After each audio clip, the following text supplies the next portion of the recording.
Take number 3. Hey class, this is KCJ Shear with CIT 336. We're going to be working on enhancement number 7. Before we start though, I have some news, actually pretty big news, is we have found out we're having a little girl. So that's pretty exciting. Sorry if that was loud. We're really excited. We're coming up with names and stuff, so yeah. So moving on, we'll just go ahead and go through each objective and parts and kind of intermission and kind of go over everything. So first, let's log in and to make sure our client update page is valid HTML. I've changed my password a few times, so hopefully I get it right the first time. Cool. So yeah, let's go ahead and web developer this.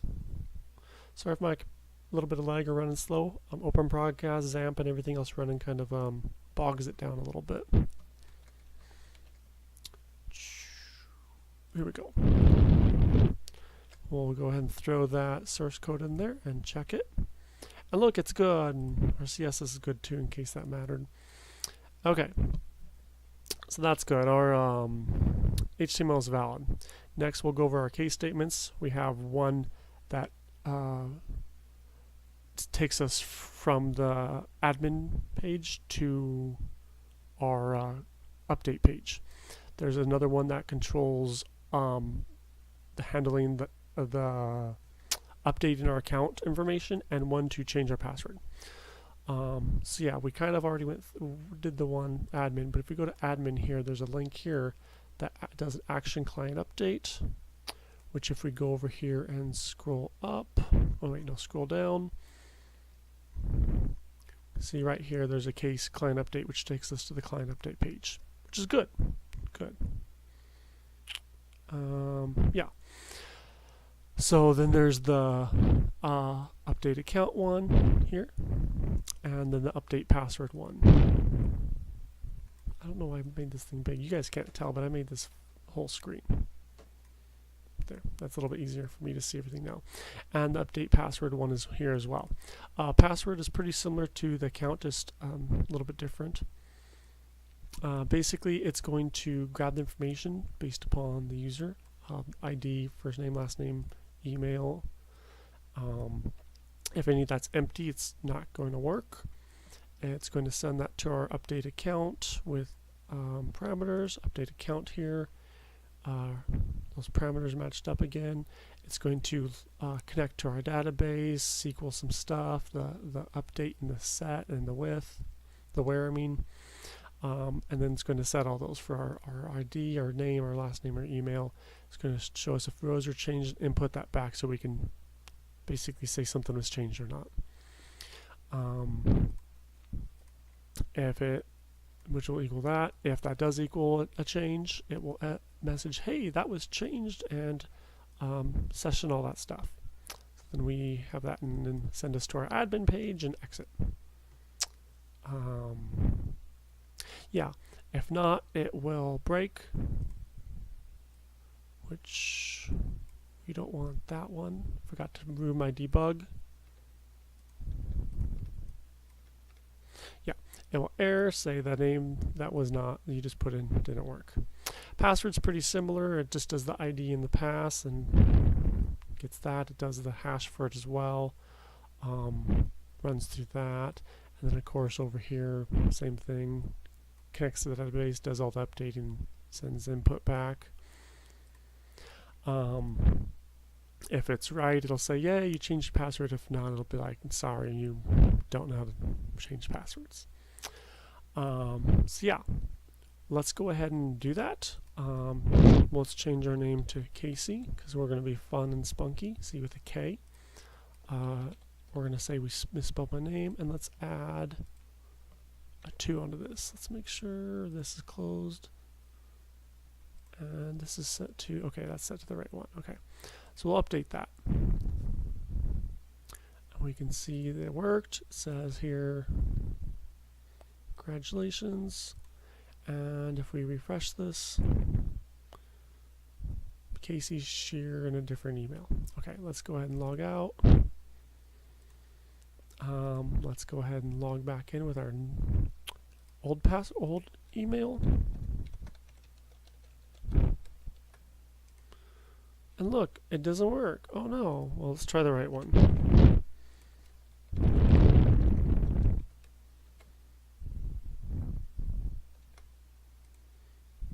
Okay, it worked. See, it's now changed. share.kc2@gmail.com. Cool. So the updating, that's what that did. Update account and this thing. Oh, there's a little part. I'll talk about it later, actually. So let's change our password now. You guys, I guess you can't see this. I could put a string there saying displaying that it was changing, but you'll have to trust me.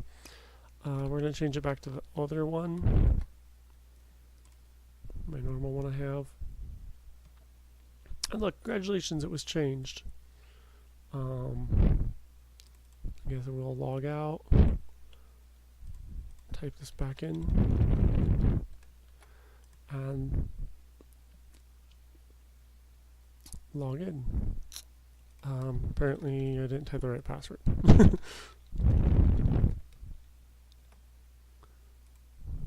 Oh, I didn't type the right email. That's the problem.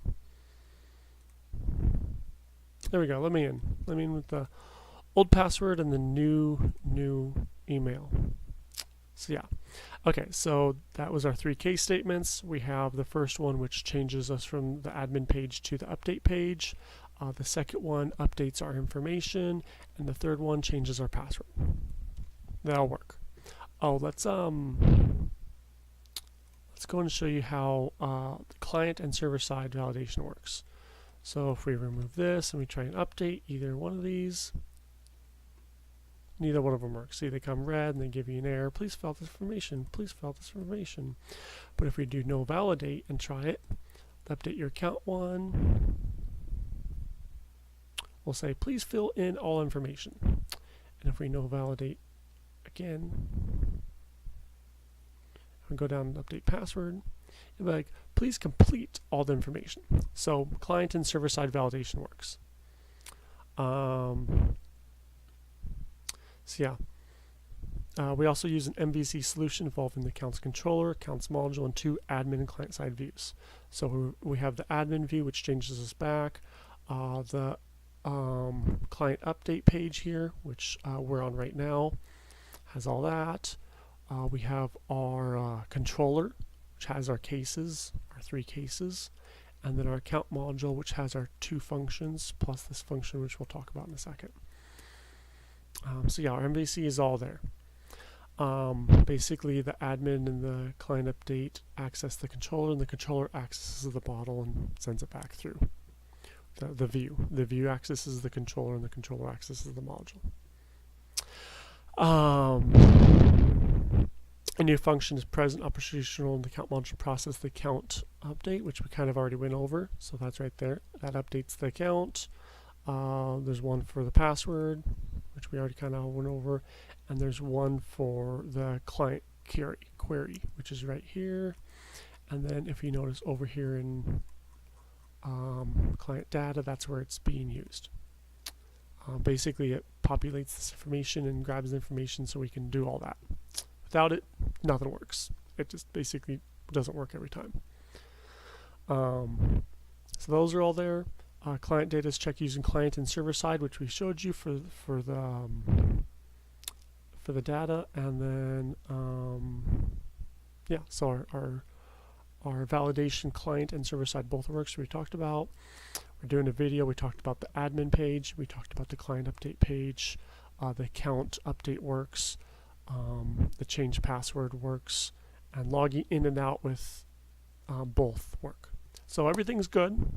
It only took us 3 video tries. Well, thanks again.